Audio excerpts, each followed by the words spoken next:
ഏഷ്യയിലെ അതിസമ്പന്ന രാജ്യമായ സിംഗപ്പൂരിൽ 8 ലക്ഷത്തോളം മുസ്ലിങ്ങൾ താമസിക്കുന്നു. സിംഗപ്പൂരിന്റെ ജനസംഖ്യയുടെ 15% മുസ്ലിങ്ങളാണ്. ഇപ്പോൾ സിംഗപ്പൂരിലെ ഏറ്റവും വലിയ മൂന്നാമത്തെ മതമായി ഇസ്ലാം മതം അറിയപ്പെടുന്നു. ഇവിടെയുള്ള മുസ്ലിങ്ങൾ കൂടുതലും മലയ് വംശജരാണ്. അതിനു പുറമെ 13% ഇന്ത്യൻ വംശജരും ചെറിയ എണ്ണത്തിൽ അറബ്, ചൈനീസ് വംശജരുമായ മുസ്ലിങ്ങളും ഇവിടെയുണ്ട്. പണ്ട് മലേഷ്യയായിരുന്നു സിംഗപ്പൂർ ഭരിച്ചിരുന്നത്. അന്നത്തെ കാലത്ത് ഇവിടെ വ്യവസ്ഥാപിതമായ ഒരു ഭരണസമ്പ്രദായം ഉണ്ടാക്കിയെടുക്കുവാൻ മലേഷ്യക്ക് സാധിച്ചു. ഇപ്പോഴും സിംഗപ്പൂരിലുള്ള മലയ് വംശജർക്ക് പ്രത്യേകമായ അവകാശങ്ങളും അധികാരങ്ങളും വിട്ടുകൊടുത്തിട്ടുണ്ട്. മുസ്ലിങ്ങൾക്കായി ശരീഅത്ത് കോടതികൾ പോലും സിംഗപ്പൂരിൽ അനുവദിച്ചിട്ടുണ്ട്. സിംഗപ്പൂരിലെ മുസ്ലിങ്ങൾ കൂടുതലും നല്ല വിദ്യാഭ്യാസമുള്ളവരാണ്. ധാരാളം ഡോക്ടർമാരും എഞ്ചിനീയർമാരും ഇവിടെ ജോലി ചെയ്യും. പ്രൊഫഷണൽ ഡിഗ്രിയുള്ള മുസ്ലിങ്ങൾ പ്രത്യേകമായ ഒരു സംഘടന ഉണ്ടാക്കിയിട്ടുണ്ട്. YMCAയുടെയും YWCAയുടെയും മാതൃകയിൽ പുരുഷന്മാർക്കും സ്ത്രീകൾക്കും പ്രത്യേകമായ പ്രൊഫഷണൽ സംഘടനകൾ മുസ്ലിങ്ങൾ സിംഗപ്പൂരിൽ ഉണ്ടാക്കിയിട്ടുണ്ട്. അതുപോലെ സിംഗപ്പൂരിലെ ഇന്ത്യക്കാർ ഫെഡറേഷൻ ഓഫ് ഇന്ത്യൻ മുസ്ലിംസ് എന്ന പേരിൽ ഒരു വലിയ അംബ്രല്ല ഓർഗനൈസേഷനും ഉണ്ടാക്കിയിട്ടുണ്ട്. സിംഗപ്പൂരിലെ മുസ്ലിങ്ങൾ കൂടുതലും സൂഫി വിഭാഗത്തിൽപ്പെട്ടവരാണ്. സൂഫികളുടെ പല തെരീക്കത്തുകളും സിംഗപ്പൂരിൽ ആക്റ്റീവായി പ്രവർത്തിക്കുന്നു. ഖാദിരിയ തെരീക്കത്തും ചിഷ്ടിയ തെരീക്കത്തും ഇവിടെ വളരെ സജീവമാണ്. ധാരാളം ദർഗകൾ സിംഗപ്പൂരിലുണ്ട്. അവ ഭംഗിയായി പരിപാലിക്കുകയും തീർത്ഥാടകരെ ആകർഷിക്കുകയും ചെയ്യുന്നു. മലയ് വംശജരായ മുസ്ലിങ്ങളും മലയാളികളായ മുസ്ലിങ്ങളും കൂടുതലും ഷാഫി മദ്ഹബിൽപ്പെട്ടവരാണ്. പാകിസ്ഥാനിൽ നിന്നും ബംഗ്ലാദേശിൽ നിന്നും വന്ന മുസ്ലിങ്ങൾ കൂടുതലും ഹനഫി വിഭാഗത്തിൽപ്പെട്ടവരായിട്ടാണ് കാണുന്നത്. സിംഗപ്പൂരിൽ 72 മുസ്ലിം പള്ളികളുണ്ട്. അവയിൽ 13 ഗവൺമെന്റ് സഹായത്തോടു കൂടിയാണ് പ്രവർത്തിക്കുന്നത്. എങ്കിലും ലൗഡ് സ്പീക്കറിൽ കൂടി ബാങ്ക് കൊടുക്കുവാൻ പള്ളികൾക്ക് അനുവാദം കൊടുത്തിട്ടില്ല. മുസ്ലിങ്ങൾക്ക് മതപഠനം നടത്താൻ വേണ്ടി 6 മദ്രസകൾ സിംഗപ്പൂരിൽ സ്ഥാപിച്ചിട്ടുണ്ട്. ഈ മദ്രസകളിൽ മതവിഷയങ്ങൾക്ക് പുറമെ സയൻസും ഇംഗ്ലീഷും പോലെയുള്ള വിഷയങ്ങളും പഠിപ്പിക്കുന്നുണ്ട്. മദ്രസകളിൽ പഠിക്കുന്ന വിദ്യാർത്ഥിനികൾക്ക് ഹിജാബ് അനുവദിച്ചിട്ടുണ്ടെങ്കിലും ഗവൺമെന്റ് സ്കൂളുകളിൽ ഹിജാബ് നിരോധിച്ചിട്ടുണ്ട്. സിംഗപ്പൂരിലെ മുസ്ലിങ്ങളിൽ തമിഴ്നാട് മുസ്ലിങ്ങൾക്ക് വലിയ സ്വാധീനമുണ്ട്. രാഷ്ട്രീയത്തിലും ബിസിനസ്സിലും അവർക്ക് വമ്പിച്ച മേധാവിത്വമുണ്ട്. സിംഗപ്പൂരിലെ 4 ഒഫീഷ്യൽ ഭാഷകളിൽ ഒന്ന് തമിഴ് ഭാഷയാണ്. എങ്കിലും ഏറ്റവും കൂടുതൽ ആളുകൾ സിംഗപ്പൂരിൽ ഉപയോഗിക്കുന്നത് ഇംഗ്ലീഷ് ഭാഷയാണ്. സിംഗപ്പൂരിലെ വ്യത്യസ്തമായ എത്നിക് വിഭാഗങ്ങൾ തമ്മിലുള്ള ബന്ധഭാഷയായി ഇംഗ്ലീഷ് ഭാഷയ്ക്ക് സ്ഥാനം ലഭിച്ചു കഴിഞ്ഞു. ഏഷ്യയിലെ ഏറ്റവും സമ്പന്നമായ 4 ചെറിയ രാജ്യങ്ങളിൽപ്പെട്ടതാണ് സിംഗപ്പൂർ.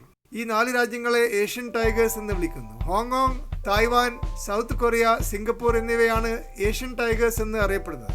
ചുരുങ്ങിയ കാലം കൊണ്ട് അതിസമ്പന്നമായി മാറിയ രാജ്യങ്ങളാണ് ഏഷ്യൻ ടൈഗേഴ്സ്. സിംഗപ്പൂരിൽ ബിസിനസ് നടത്തുവാൻ യൂറോപ്യൻസ് ഇഷ്ടപ്പെടുന്നു. അതിന് കാരണം ഇവിടെ അഴിമതി തീരെയില്ല എന്നുള്ളത് കൊണ്ടാണ്. ഈ കാരണം കൊണ്ട് തന്നെ ഏഷ്യൻ രാജ്യങ്ങളിൽ നിന്ന് സിംഗപ്പൂർ വിട്ടുനിൽക്കുന്നു. ഏറ്റവും മികച്ച ഇൻഫ്രാസ്ട്രക്ചർ ഉണ്ടാക്കിയതും സിംഗപ്പൂരിനെ ആകർഷണീയമാക്കി മാറ്റിയിട്ടുണ്ട്.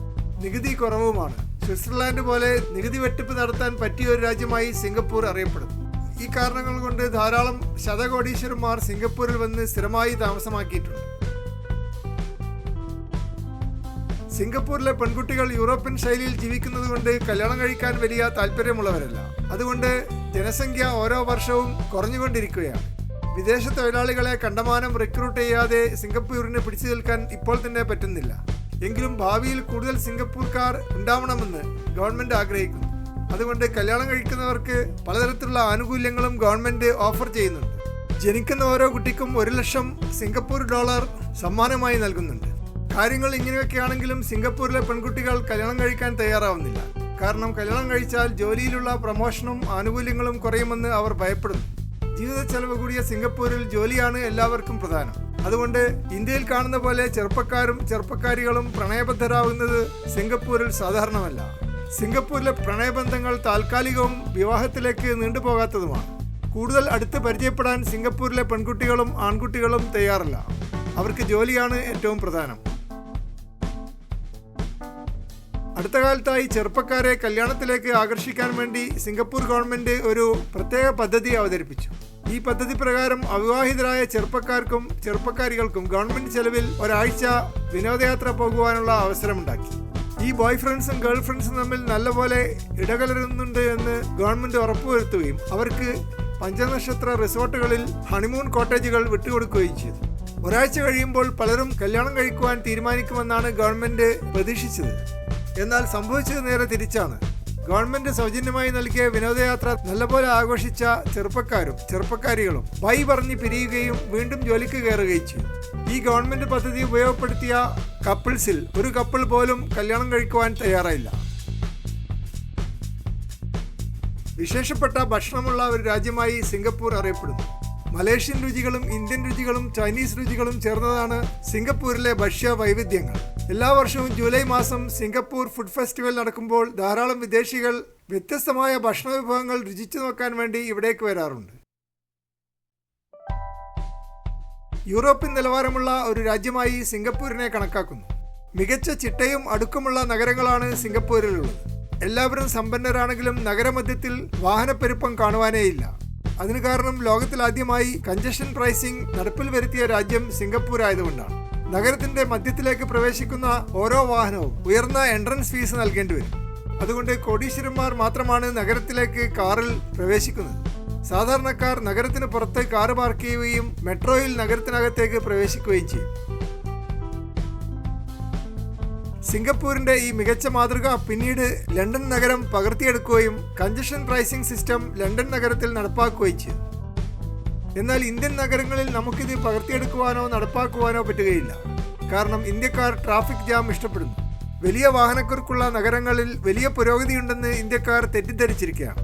അതുകൊണ്ട് ഇന്ത്യയിലെ ഏതെങ്കിലും ഒരു മുനിസിപ്പാലിറ്റിയിലോ കോർപ്പറേഷനിലോ ഈ പദ്ധതി നടപ്പാക്കുവാനുള്ള നിർദ്ദേശം വന്നാൽ എല്ലാ കൗൺസിലർമാരും കൂടി ബഹളം വെച്ച് അത്തരം നിർദ്ദേശങ്ങൾ തോൽപ്പിക്കുവാനാണ് സാധ്യത. ഏഷ്യയിലെ ഏറ്റവും മികച്ച സാമ്പത്തിക വ്യവസ്ഥിതിയായി സിംഗപ്പൂരിലെ എക്കോണമിയെ കണക്കാക്കുന്നു. ബിസിനസ്സുകാർക്ക് ഉയർന്ന നീതി നൽകുന്ന ഒരു രാജ്യമായി സിംഗപ്പൂർ അറിയപ്പെടുന്നു. നിഷ്പക്ഷമായ ഒരു ജുഡീഷ്യറി ഇവിടെ ഉള്ളതുകൊണ്ടാണ് ഇങ്ങനെ സാധിക്കുന്നത്. എന്നാൽ ദുബായ് പോലെയുള്ള നഗരങ്ങളിൽ ഷെയ്ഖിന് ഇഷ്ടമുള്ള രീതിയിൽ നീതിയും ന്യായവും നടപ്പാക്കാൻ പറ്റും. സോഷ്യൽ ജസ്റ്റിസ് ഉറപ്പുവരുത്തിയിട്ടില്ല. സിംഗപ്പൂരിൽ ഭൂരിഭാഗം സാധാരണക്കാരും 3 ബെഡ്റൂം വീടുകളിൽ താമസിക്കുന്നു. അതിന് കാരണം ഗവൺമെന്റ് സാധാരണക്കാർക്ക് വാടക കുറഞ്ഞ വീടുകൾ ഹൗസിംഗ് ബോർഡ് മുഖേന നൽകുന്നത് കൊണ്ടാണ്. എന്നാൽ ദുബായ് പോലെയുള്ള നഗരങ്ങളിൽ വിദേശികൾ ചേരി പ്രദേശങ്ങളിലാണ് താമസിക്കുന്നത്. സാധാരണക്കാരോട് നീതി കാണിക്കണമെന്ന് ദുബായ് ഗവൺമെന്റിന് യാതൊരു നിർബന്ധവുമില്ല. കാരണം യുണൈറ്റഡ് അറബ് എമിറേറ്റ്സ് ഒരു ഡിക്റ്റേറ്റർഷിപ്പാണ്. സിംഗപ്പൂർ ഒരു ജനാധിപത്യ രാജ്യമാണ്. സൗജന്യ നിരക്കിലുള്ള വീടുകൾക്ക് പുറമെ കുട്ടികളുടെ വിദ്യാഭ്യാസ ചെലവിനും ലാപ്ടോപ്പ് വാങ്ങിക്കുന്നതിനും ആരോഗ്യ പരിരക്ഷയ്ക്കും പബ്ലിക് ട്രാൻസ്പോർട്ട് ഉപയോഗിക്കുന്നതിനും സാധാരണക്കാർക്ക് ഗവൺമെന്റ് ധനസഹായം നൽകുന്നുണ്ട്. ഇത്തരത്തിലുള്ള ആനുകൂല്യങ്ങൾ നൽകുന്നതുകൊണ്ട് കൂടുതൽ പ്രഗത്ഭരായ ആളുകളെ സിംഗപ്പൂരിലേക്ക് ആകർഷിക്കുവാൻ പറ്റുന്നു.